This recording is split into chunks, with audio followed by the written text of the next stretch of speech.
اعوذ باللہ من الشیطان الرجیم بسم اللہ الرحمن الرحیم۔ انسان میں جن صفات حسنہ کا ہونا ضروری ہے ان میں سے ایک صفت زہد و پرہیزگاری کے نام سے جانی جاتی ہے۔ زہد سے مراد انسان کا کنارہ کش ہونا، دنیا کی آلائش، دنیا کے مال و متاع سے اپنے آپ کو دور کر لینا ہے۔ انسان جب عقل و شعور کے لحاظ سے، علم کے لحاظ سے ترقی کی منزلیں طے کرتا ہے تو اس کا جو تعلق ہے وہ دنیا کی آلائشوں سے، دنیا کی مال و متاع سے اور دنیا کی ثروتوں سے وہ اپنے آپ کو دور کرتا چلا جاتا ہے۔ اس طرح کہ جیسے جیسے انسان کی نظر میں آخرت کا جو معیار ہے اور آخرت کی جو قدر و قیمت ہے وہ بلند ہوتی جاتی ہے، ویسے ہی انسان کی نظر میں دنیا کی پستی عیاں ہوتی چلی جاتی ہے۔ اب اس چیز کے تجربے کے طور پہ اگر ہم دیکھنا چاہیں تو بچوں کی زندگی میں ہمیں یہ چیز بڑی واضح نظر آتی ہے۔ مومنین کرام، کبھی ہم دیکھتے ہیں کہ بچے ہیں چھوٹی چھوٹی سی چیز پہ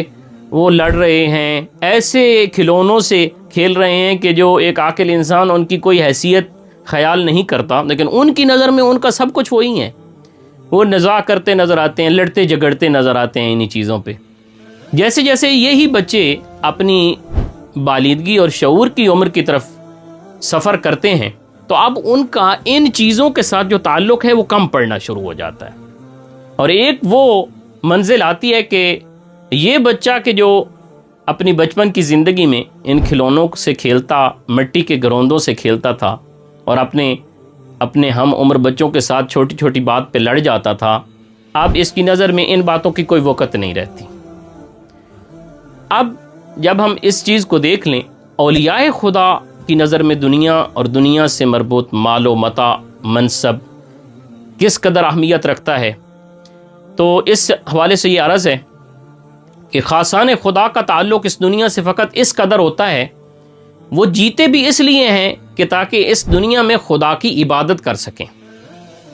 وہ بندگی خدا کے لیے عمر مانگتے ہیں، وہ مال طلب بھی خدا سے تب کرتے ہیں جب ان کی نظر میں کسی غریب کو کھانا کھلانا، کسی بھوکے کو کھانا کھلانا، اس کا پیٹ بھرنا مقصود ہوتا ہے، کسی حاجت مند کی حاجت روائی مقصود ہوتی ہے۔ اب جب دیکھتے ہیں جناب زہرائے مرضیہ صلوات اللہ علیہا کی زندگی میں زہد اپنے کامل پہلو کے ساتھ اور کامل رتبہ کے ساتھ نظر آتا ہے، اور ایسا کیوں نہ ہوتا کہ یہ کنیز خدا ازہد الزاہدین کی بیٹی ہے، کہ جس کا بابا ختمی مرتبت ہے، کہ جس کا شوہر حضرت امیر کائنات، اگر ان کی زندگی کو دیکھیں تو تاریخ اسلام ایسا کوئی فرد نہیں بتاتی کہ جو بعد از رسول خدا امیر کائنات سے بڑھ کے زیادہ زاہد ہو، جو خود دنیا کو خطاب کر کے فرماتے ہیں کہ الیک عنی یا دنیا غری غیری فانک قد طلقتک ثلاث لا رجعت بعدها، کہ اے دنیا مجھ سے دور ہو جا، علی نے تجھے طلاق دی ہے، ایسی طلاق کے جس کے بعد کبھی رجوع نہیں ہوتا۔ یہ ہے زہرائے مرضیہ کا شوہر۔ اب جب جناب سیدہ کی زندگی میں ہم زہد کو دیکھتے ہیں، ان کی زندگی میں 3 دن کے فاقے نظر آتے ہیں۔ کبھی رسالت مآب نے پوچھ لیا، اے میری بیٹی، آپ نے بتا دیا ہوتا۔ امیر کائنات نے پوچھ لیا، اے میری زوجہ، اے زہرائے مرضیہ، آپ نے بتا دیا ہوتا، تو یہاں جواب میں کبھی بھی شکوہ زبان پہ نہیں لاتی، اور بابا کے پوچھنے پہ فرماتی ہیں، بابا مجھے حیا آتی ہے کہ میں علی کو ایسی چیز کے لیے کہوں جس کا وہ آمادہ یا اس کو میسر نہ کر پائیں۔ پھر زہد کا یہ پہلو بھی ہم نے دیکھا کہ جب جناب زہرائے مرضیہ صلوات اللہ علیہا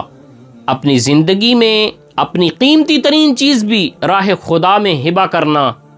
اپنے لیے کمال سمجھتی ہیں اور اپنے خدا کی عبادت سمجھتی ہیں، تو مومنین کرام اس پہلو کو دیکھتے ہوئے ہمیں اپنی زندگیوں میں دنیا سے کنارہ کش ہونے اور دنیا کی لذات سے، دنیا کی مال و متاع سے اتنا لینے کی توفیق رہنی چاہیے کہ جو ہماری آخرت کے لیے مفید ہو، چونکہ اس سے زیادہ انسان کے لیے مال نہیں رہتا، وبال بن جاتا ہے۔ دعا ہے خداوند منان ہمیں جناب سیدہ کی سیرت پہ عمل پیرا ہونے کی توفیق عطا فرمائے۔